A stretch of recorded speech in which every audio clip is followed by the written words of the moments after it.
सबसे बड़ा गुनाह जो तौबा से भी माफ नहीं होता। चाहे 1 हज करो या 1000 हज करो, चाहे 100 बार तौबा करो या 10,000 बार तौबा करो, चाहे मक्का जाकर तौबा करो या मदीना जाकर तौबा करो, एक कबीरा गुनाह ऐसा है जो तौबा से भी माफ नहीं होता। वो कौन सा गुनाह है? किसी बंदे का हक खाया, झूठ बोलकर या धोखा देकर किसी की जमीन पर कब्जा किया, किसी का माल ना हक खाया, जब तक वो बंदा के जिसका हक छिना गया है, जब तक वो तुम्हें माफ न कर दे।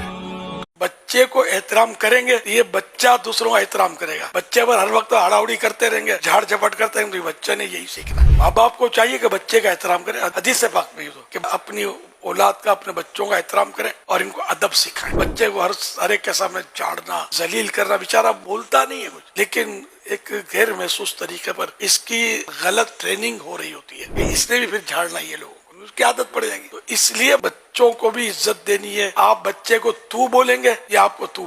सबसे बड़ा गुनाह जो तौबा से भी माफ नहीं होता। चाहे 1 हज करो या 1000 हज करो, चाहे 100 बार तौबा करो या 10,000 बार तौबा करो, चाहे मक्का जाकर तौबा करो या मदीना जाकर तौबा करो, एक कबीरा गुनाह ऐसा है जो तौबा से भी माफ नहीं होता।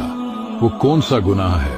किसी बंदे का हक खाया, झूठ बोलकर या धोखा देकर किसी की जमीन पर कब्जा किया, किसी का माल ना हक खाया, जब तक वो बंदा के जिसका हक छिना गया है, जब तक वो तुम्हें माफ न कर दे। भाई साहब, घर का ने मेरे से नू कही थी कि बड़ो हो जाएगा जब तेरी शादी कर दूंगा। अब तो बड़ो भी होगा, बहन जब क्यों ना कर रहा क्यों ना कर रहा यार, पता ही ना यार। उनको दिखाना पड़ेगा बड़ा होगो। कैसे दिखाऊं? कुछ करके दिखाया सो उठ पे टांग हरकत नंगो नाचने लग जाए, सब कुछ दिख जाएगा। भाई साहब, घर का ने मेरे